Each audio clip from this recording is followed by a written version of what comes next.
Oh, come on. Come on. Ready? In this week's podcast episode, we have... Jaw! You pooping? Oh, it's not. False alarm. Second time's a charm. Jaw!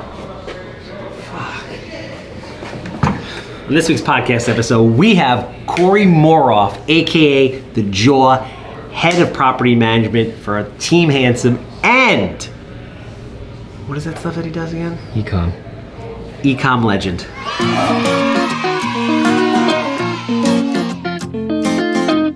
Yeah, kid. Welcome everybody back to another episode of the Handsome Homebuyer podcast. My name is Charles, AKA The Handsome Homebuyer, AKA Captain Permit. We're going to leave it to the new guy, bud. You're off the hook this time. AKA... The Jaw. No, not you. Oh, Gee, this isn't about you yet. It's about me. Come on. Fuck, really? all right. You're out. You never watched one of these, have you? Yes, I do. Have you? Oh, Captain Permit. Nope. We already did Captain Permit. I fucking El Judío Maravilloso! talk about stage fright. Right?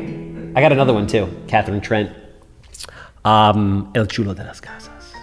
You gotta say it like that. The other one's like the Let's Get Ready to Rumble. That's like El Chulo de las Casas. What are you saying? El Chulo de las Casas, which is like... El Chulo de las If a Casas? Spanish girl, like, okay, like let's say you meet a nice girl from Mexico. Just saying, it's like one of these freakish things that happens. And she calls you like a chulo, like a papi chulo or something like that. Yeah. That's like, that means you're like the man. You're like just a sexy... I'm trying to like, you're just like, they look at you like, or like papi champoo.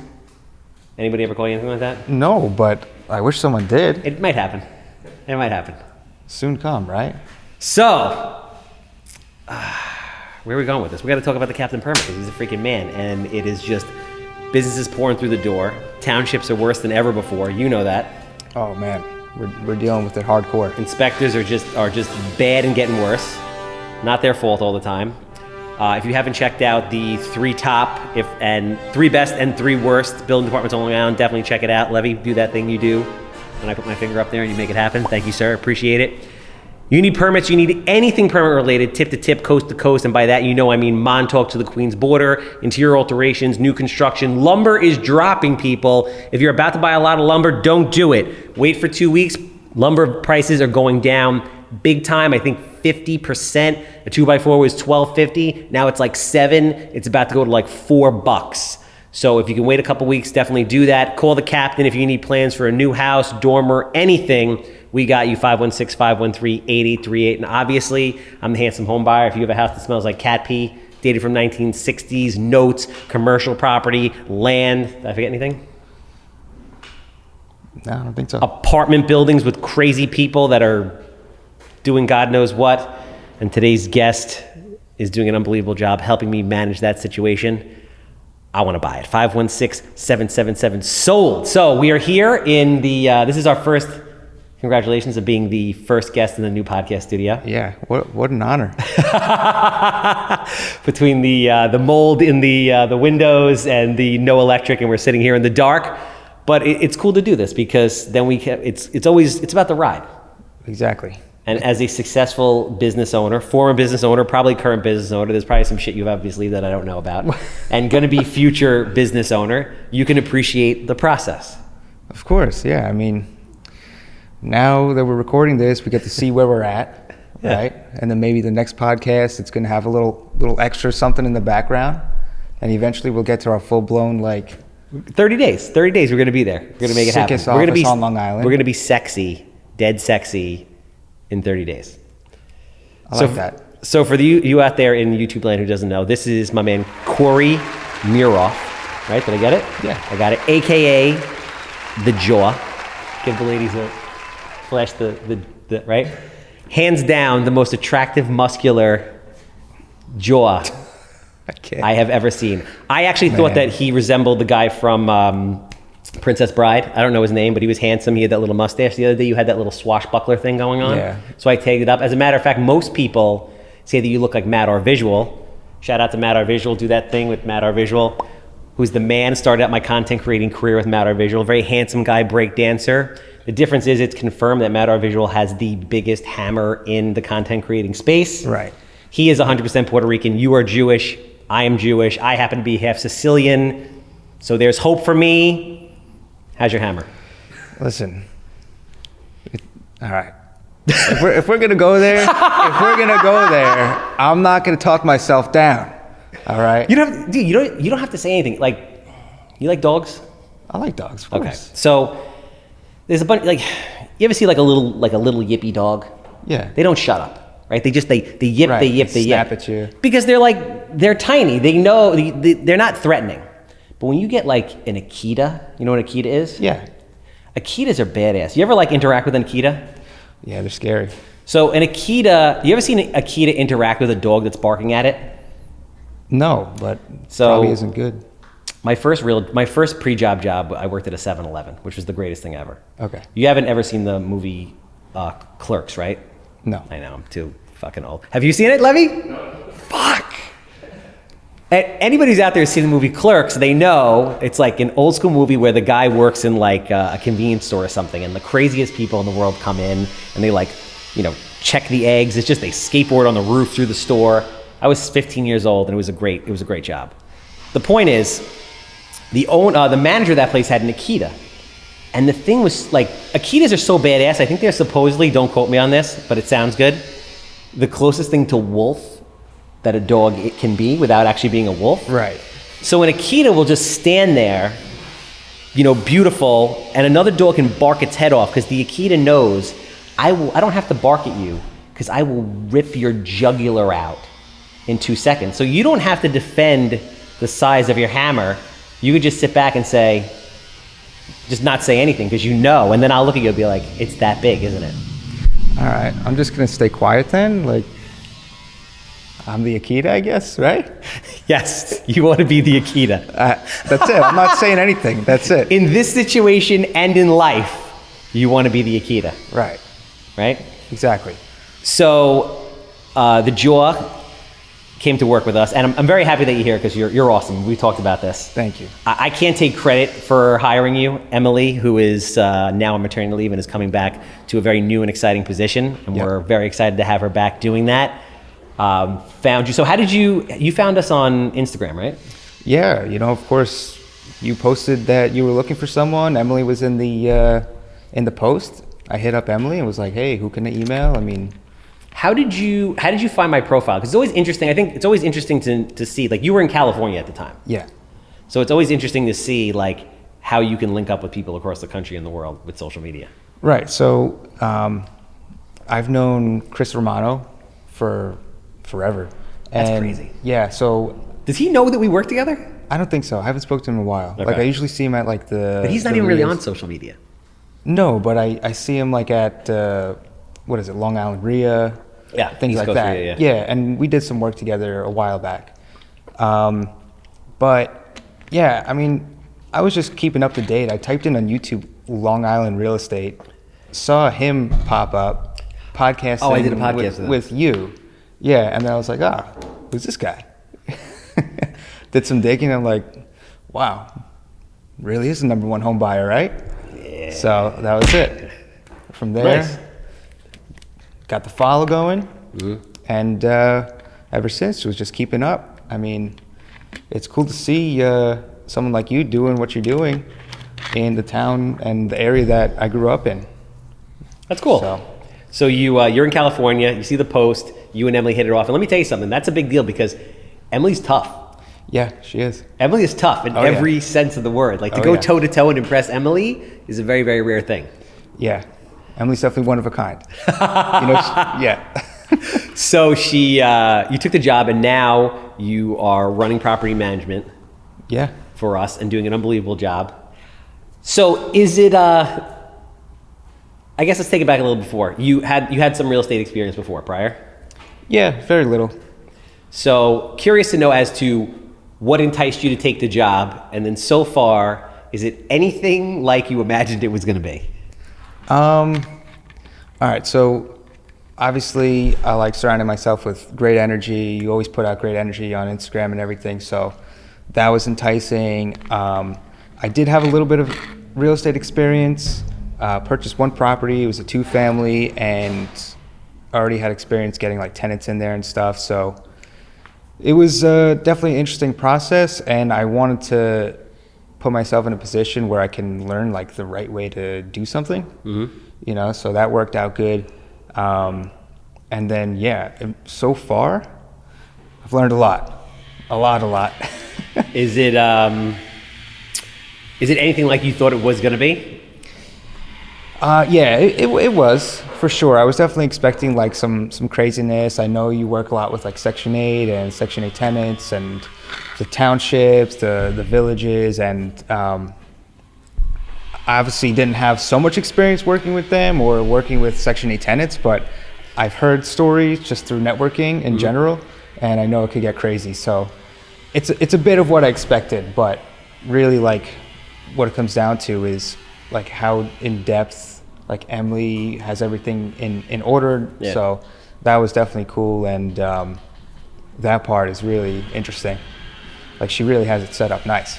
Yeah, she is like a model of just organization and self-control, which is what I'm terrible at, which I'm really happy that you guys, because I'm like all over the place, ADD, hyped up, running, yelling, doing. But at the end of the day, without you guys, I can't do what I need to do because I need the support. Yeah, exactly.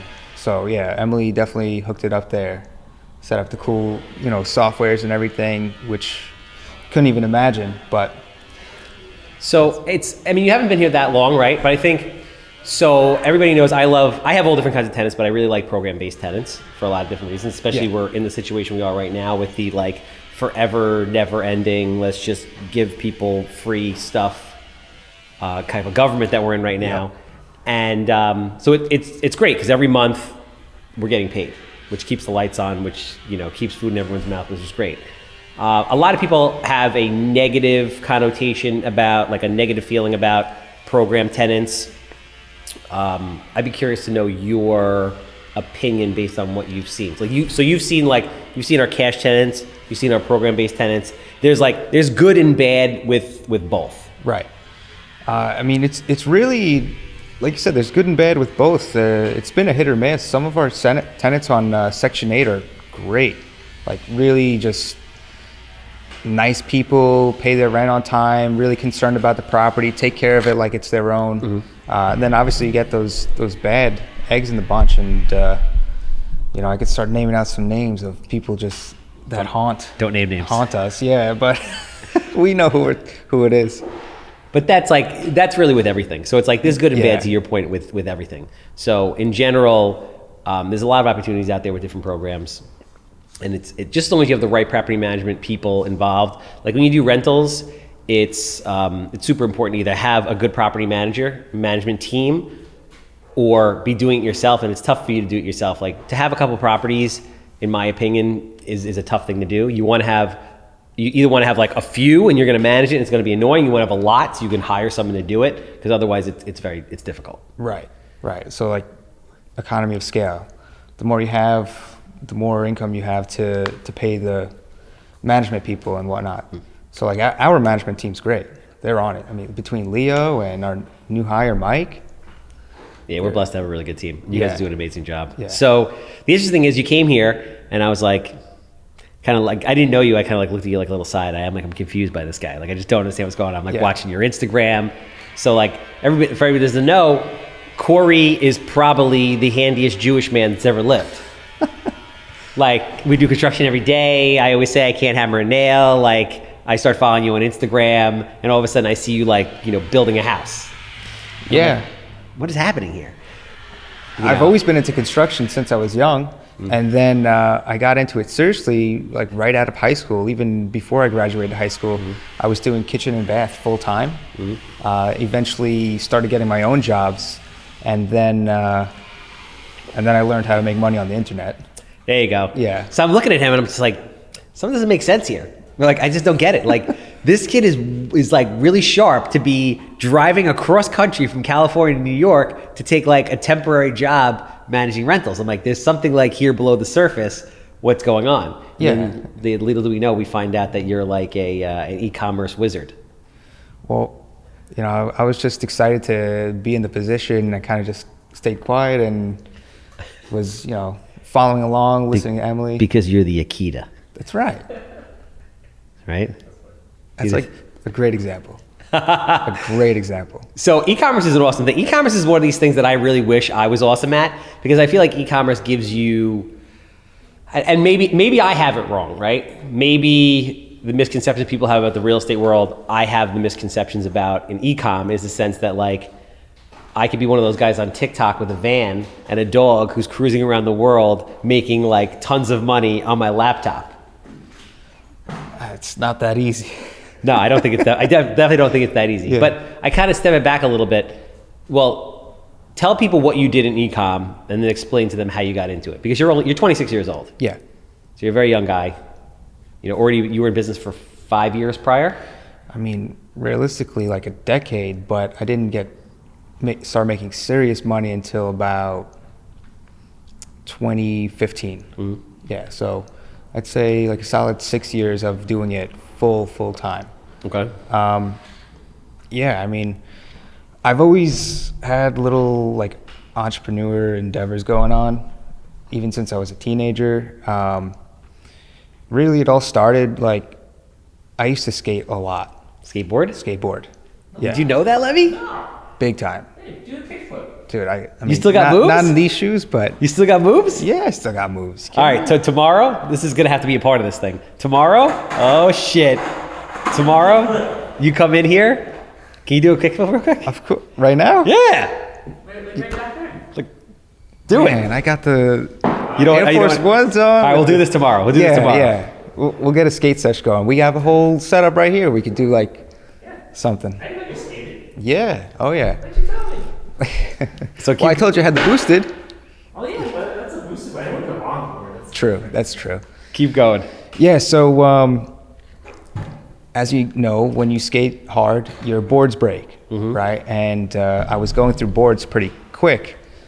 Eventually, my parents got fed up. They're like, "You keep breaking these boards. We're not buying you anything else." Like, that's Wow. it. Yeah. Like, I mean, back then it was pretty expensive to us, like $60 a deck, $70 a deck. Yeah.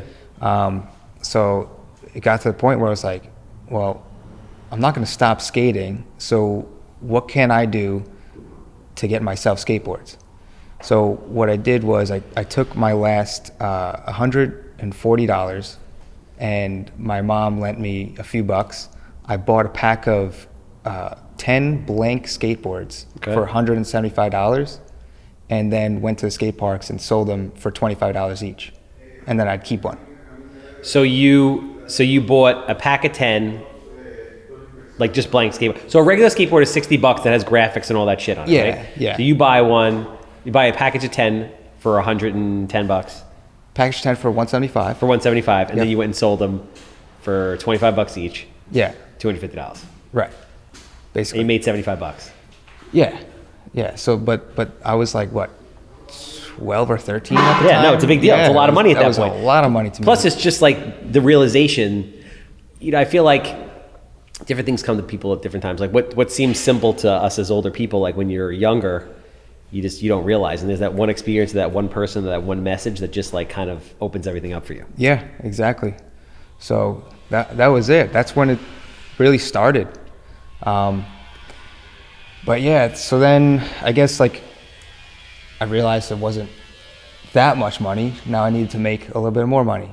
So instead of books in my backpack in school, I was the kid going around with Gatorades and water in my backpack. Oh, you were that guy? You were selling bubble gum and shit? I never, did the bubble gum. I had my system and I stuck to it. I had my regular customers who every day I'd pop the Gatorade on their desk and they'd have the $1 or $2 ready for me. Really? Yeah.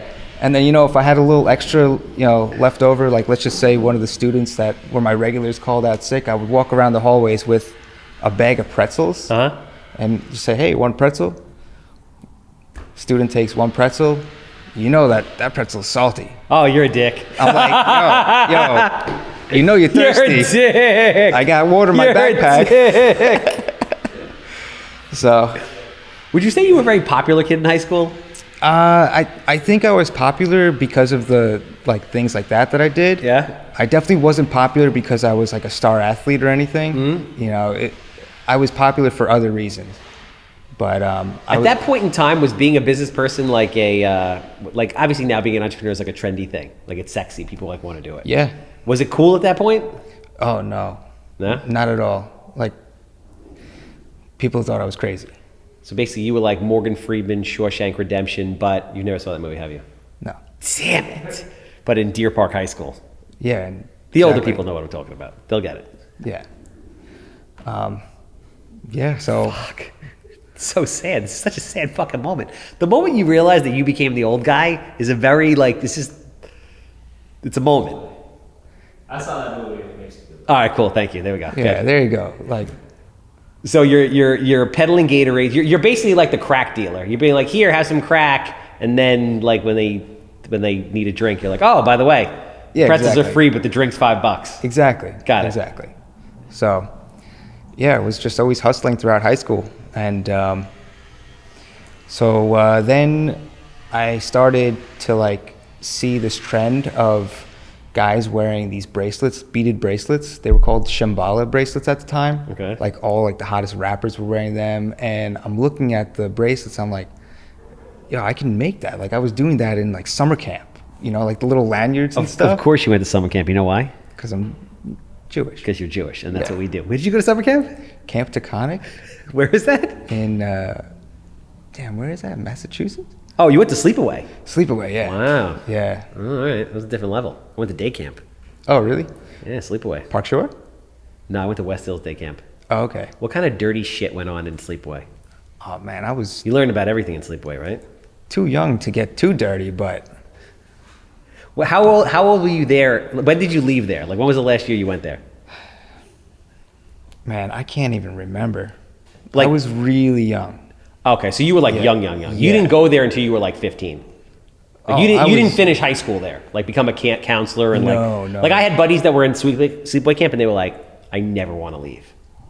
Really? Yeah, I mean, bro, people live for that shit. Yeah, I guess it's a lifestyle, right? People live for that stuff. Depending, like, all your friends are up there. I mean, it's Right. certain places. It sounded like a wild time.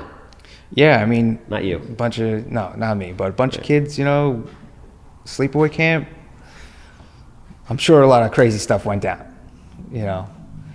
But yeah, that wasn't me. I was at summer camp when I was really young. So you start making beaded bracelets, like literally sitting there starting to make beaded bracelets. Oh yeah, like making them one by one, bead by bead. Like, Shut the fuck I up. swear to God. With Were these your parents fat like, little- what the hell were you doing? Were your parents like, what are you doing? Yeah, exactly. One thing about my parents is they gave me a lot of freedom. Okay. Like they definitely didn't give me strict rules. Are you the youngest? I'm the youngest. Yeah, because by the time they got to you, they were just like, I don't give a fuck. You know what? I don't know if that's Nah? what it was. I think it was more the fact that I stayed out of trouble, Okay. and they just knew it. Like I just wasn't attracted to like smoking or drinking or anything like that. And as someone who skated a lot, I was surrounded by that. That's like the lifestyle: smoking and skating and Yeah. drinking. And I just wanted to skate. I wasn't into that lifestyle. So they knew that, and they gave me a lot of freedom. So they probably were like, what's this kid doing? But at the same time, they're like, whatever he's doing, he's all right. He's just making bracelets. Yeah, exactly. But yeah, so I started making bracelets, and it was just just for fun. Like I just made them because now I could say I made these bracelets, and all the hottest rappers were wearing them. Okay. And it No, wasn't but you had an until- agenda. You were going to sell these things. Honestly, no. No? At first, it wasn't like that. But I was out to eat with a bunch of friends, and our waitress saw my bracelet and was like, oh, I like that bracelet. Where'd you get it? I was like, oh, I made it. Then right on the spot, she's like, oh, I want to buy one.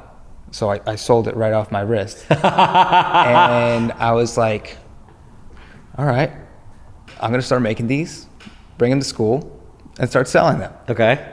So before you know it, I was like the Bracelet Connect. And these were the hottest bracelets on the market, I swear. I can make them in custom colors, to match your shoes, to match your hat, whatever you wanted, you come to me, I can make that bracelet. This is so great. So yeah, I went pretty hard with making these bracelets. And then I was actually I was getting my hair cut. At the time, I was using this guy named Todd. Okay. Who was always like entrepreneur, always doing something. Wait, how much do you sell the bracelets for? Do you remember? About like $20. Wow, how much are they in stores? Probably like double the price in stores. Wow. Yeah, but to me, like $20. Oh, so you were making real money. Yeah, I mean, it was definitely. It probably cost a couple bucks to make a bracelet, like $2. And then my time. Yeah, and then your time. Yeah, but to me, I had all the time in the world back then. Yeah, no, you're 13 at the time. Yeah, I was super young. But getting my hair cut, and it's this guy Todd cutting my hair. Right next to Todd was always Sal Rizzolo. Yeah. And so he's seen me since like day one of getting going. Todd's like, yo, you got to get a website. I'm like, website? I mean, I don't know about like computers and stuff. Was Sal making websites back then? Sal wasn't making websites back okay. then. No, Sal was still hustling his CDs and Yeah. stuff. Yeah. Oh, he was the connect. Man, watching that guy sell CDs was funny. So yeah, I guess eventually Todd hooked me up with someone who can build a website, and then from there I saw what he did, and I just absorbed the knowledge and started working on the website myself. Okay. So I think it was 2012 or 2013 when I had my first website built. And this is before Shopify really was mainstream. This was And you did this to sell the bracelets? to sell the bracelets. Got it. Yeah, so it did pretty well. I would start marketing on Facebook, marketing on Instagram when Instagram first started. Just organic stuff? Like you're posting pictures, or are you actually doing the ads? So back then, the ad platforms on social media were completely different. But what was really strong and worked well, and is pretty much all I did, was influencer and... You were doing influencer shit in 2013? Oh man, I was right to it. At like 17 years old? Yeah. Right to influencers? So Right you'd away. pay them, or you'd give them free bracelets? What would you do? It was either or. Yeah. Every situation was different. It was such a new concept to even the creators on Instagram or even Twitter. And Did you and learn Facebook. this somewhere, or you just innately felt like if I give this bracelet to somebody cool, people are going to buy this shit? Yeah, I felt it was right. I mean, I saw people on Instagram just with a lot of followers and figured, hey, if I could give them a little something and they post about my bracelets, all they need to do is go to the website and order it. So it just made sense. So what happened? Oh, it was going pretty good. So people started ordering bracelets like crazy? Yeah. So then how do you handle the demand? So my room turned into an office, Okay. and then eventually expanded to my room and living room. How did you make the bracelets fast enough, though? I just worked a lot. Like you just... Yeah, I just worked a lot. I mean, I had friends helping me here and there, but really it was me for a long time, just making the bracelets, beating away, late at night. How long did it take to make a bracelet? Probably 10 minutes. Oh, okay. Yeah, So you could crank out bracelets. Yeah, I was. You were I was surgical getting at that point. fast. I was getting fast with it. Okay, got it. Yeah. Got it. But yeah, room was the office. Moved to the room and living room. Eventually, my parents have a basement apartment. Okay. The tenant moved out. I took over the basement. Started running operations down there. Then I started hiring some friends from the wrestling team and people I knew from skateboarding and stuff. To come in and make bracelets. Yeah. So you started paying people by the hour to make bracelets. I was doing by the bracelet. Or by the bracelet. Yeah. So the faster you work, the more money you make. That's how it was. God, you're so Jewish. I love it. Keep going. Come on, you gotta know. Keep going, dude. This is great. You gotta, So you're cranking out bracelets. How does obviously the bracelet business ended at some point. You're still not selling bracelets. No, I'm not selling bracelets anymore. How did the bracelet business ultimately end, and then what came next? So, I partnered up with someone, or met someone who was also doing jewelry, similar business, Okay. online sales and everything. tons of influencer marketing, tons of, meme page marketing, I guess you could call it. I don't even know if it's a proper word for it. What was it called? Meme page? Meme page. What is that? Just pages that post relatable things or memes. Meme. Meme, yeah. Got it. Who you pay for a post, yeah. Who was in the female market. Got it. And you were selling these bracelets to dudes. I was in the men's market, yeah. Got it. And like I was doing enough to have like a profitable business. Got it. But once I saw the action in the female market, it was like, what?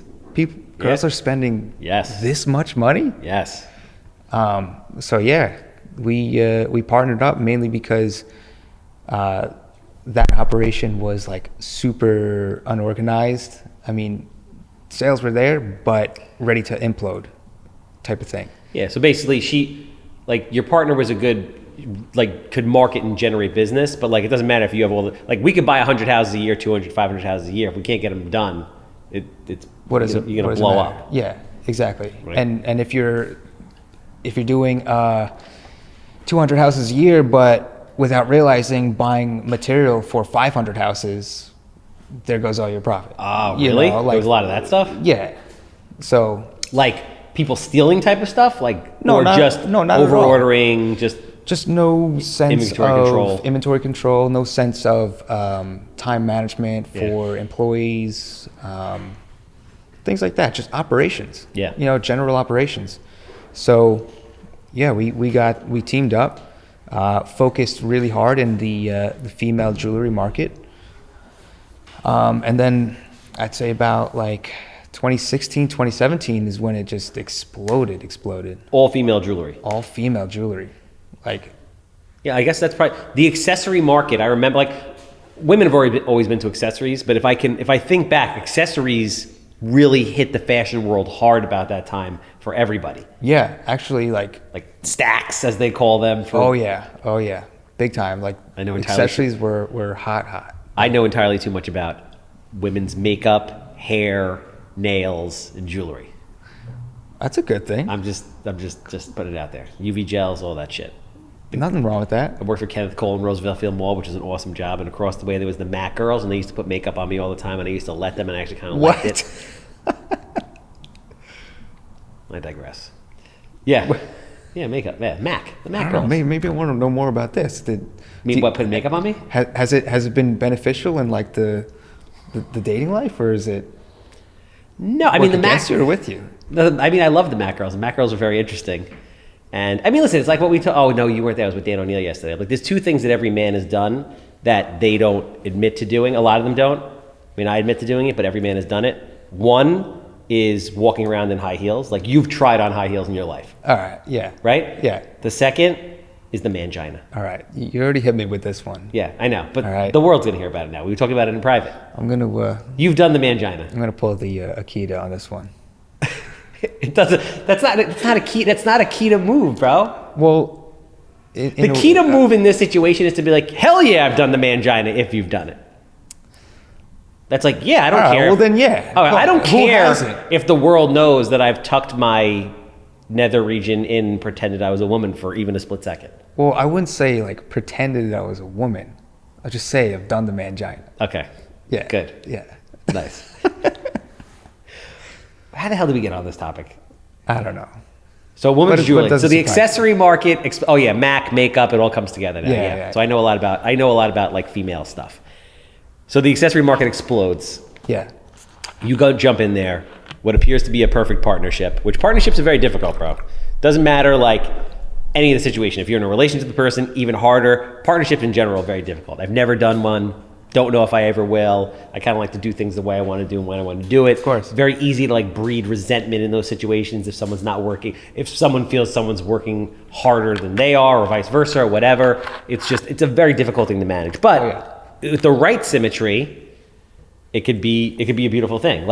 If you have a marketing genius up front who's terrible at operations, you have someone that's great at operations but doesn't have the same marketing capabilities, then it could be a very good thing.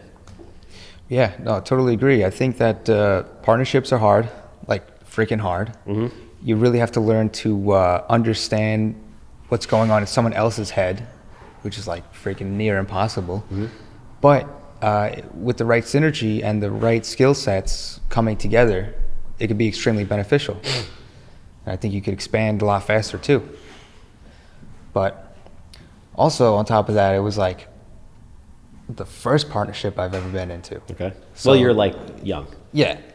So who knows? Maybe if the right opportunity comes, arises down the line, I'll know better. But at this point, I'm still at like the point where, I'm good on partnerships. I think I got this. I think the big thing about partnerships that people don't realize is like, a lot of times you really don't need them. Yeah. A lot of times partnerships are a crutch for people. They're either a financial crutch or an emotional crutch. Partnerships, in my opinion, most of the time aren't warranted. I'm not saying all the time, but most of the time, not. Right. So you're in the jewelry business. You're the ops guy. Your partner's the marketing guru. Things are flying, right? You moved to California in order to do that. Yeah. Well, I mean, it was like a solid, say 5 years until we made the move to California. We were running operations right down the block in West Babylon. So you were, just so people understand, you weren't just like, e-com is great because you can essentially set up a website and never touch product. You could do it that way. But you did it. You actually brought product in, warehoused it, managed it, shipped it, which is like got to be a logistical nightmare. Yeah. So that's really like where my passion comes into play. It's one of those things where I can't really explain why I like it so much, but I just do. The operations of an e-commerce company from the back end standpoint on physical product, I just love seeing product come in the door, be put in place, and go out the door when it's sold. 'Cause that's money. Yeah, like If I went into your room right now, how organized is it? room's organized. If I moved like something on your desk like 3 inches over to the left, would you know? To be fair, right now I'm working from home, so it's a little messy, but Are you that kind of person though? Are you like OCD organized to the point where, and this is not a bad thing, this is a good thing, but are you OCD organized to the point where you're like, everything is just meticulously done? Because to manage an operation like that, there's no room for anything else. it needs to be. Yeah. It's like I'm wired that way. It has to be like that. Everything's got to be labeled, have a spot, be put back in the right place, be clean, be labeled, like, yeah. So when you walk into one of the units and someone's peeing on the floor, it bothers you more than the average person. I really question like what's going on. I don't really understand. I mean, it doesn't add up to me like how that can get to that point. But to be fair, some of these guys are old. They've been through a lot. It's just you don't have to. I'm just throwing it out there. So, what happened to the business? Because right now you're sitting here with me. Yeah. Well, eventually after the jewelry, we ventured into clothing. Okay. And grew it enough to the point where we started ordering like by the container and working like nonstop with China. China will, they'll work with you, but like on their schedule. So if you want to get something done in China, you have to work from like 9 p.m. to 5 a.m. Okay. Yeah, because of the time difference. Right. So you guys actually went to China, met with manufacturers, that kind of stuff? Believe it or not, never been to China. Okay. Yeah, everything, like China's really freaking good, like really good. They know English, they know the American style, they know what we're looking for, like they're pros. So were you private labeling stuff? What were you selling? No private label, fully designed by my partner, and wow. Yeah, top to bottom, down to every stitch. She was designing clothes? Yeah, like no shit. Yep. Yeah, like some really impressive stuff. Did she have fashion experience, or she was just a fashionable person who was creative and that's it? Yeah, no, just fashionable person, had a good eye for what was hot, what was trending, and then really, I think that starting off with something small like jewelry gave enough experience over the years to learn what's capable of these manufacturers to the point where we knew exactly how to explain to the manufacturer what we're looking for and order exactly what we want. So basically, she would come up with a unique design of something that was trendy, manufacture it, and you guys would manufacture it in China inexpensively so that it can be sold to the teen and 20s market at an affordable price through social media. Through social media, yeah. Fuck, you're awesome. It was fun, real fun. But yeah, we moved over to California. I actually exited the company, which is exciting, but also sad to see what you've built go.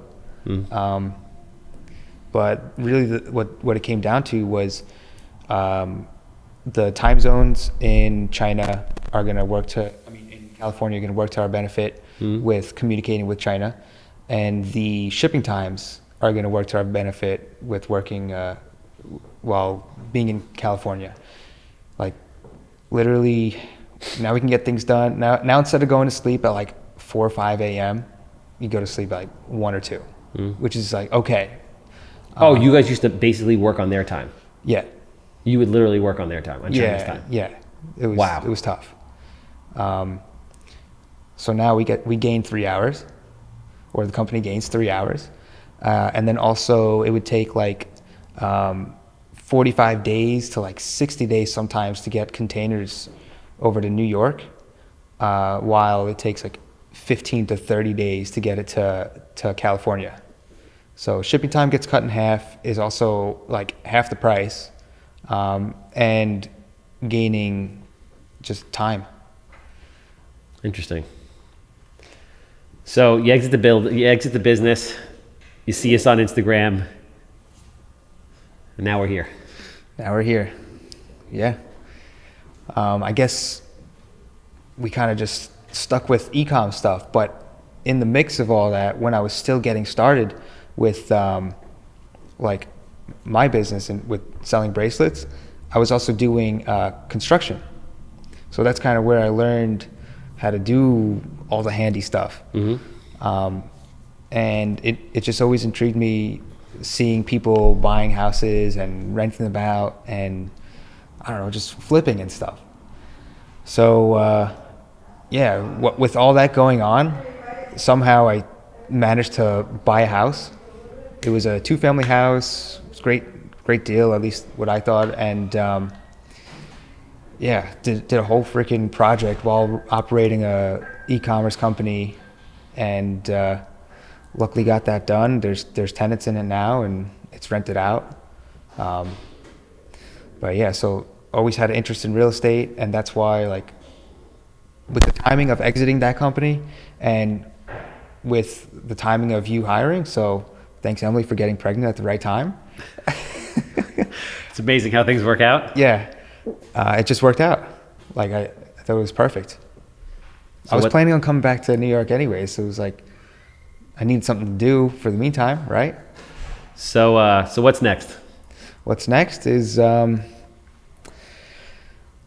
say, do what I got to do here, make sure everything's set up, make sure Emily's good, make sure you're good, make sure that the position's good, and then jump right back into e-com. Do what I know best. I love it, man. I'm really happy that you're here. I'm really cool that we had that conversation. I'm looking forward to seeing that work out. Yeah, no. And helping you any way I can. I appreciate everything you do for me on a daily basis. I appreciate you doing this, and I hope people out there got to learn more about your story, more about e-com. I find it super interesting. And if you could help me with my Shopify page, I'd appreciate it. Not a problem. Because everybody needs a phone case that says, like, I want to buy it, or this house smells like cat pee, or just this guy in general. We could do it, for sure. So if people are interested in following you on social media, interested in e-com, whatever it is, how do they find you? Instagram, at Cory. Cory with 2 Y's, Coryyy. Obviously, I'm the Handsome Homebuyer. You have a house that smells like cat pee, dated from the 1960s, 6 inches of mold on the wall. You know the deal. I want to buy it. And if you need anything permit related on Long Island, the Captain's got you always. 516-513-8838. That's a wrap.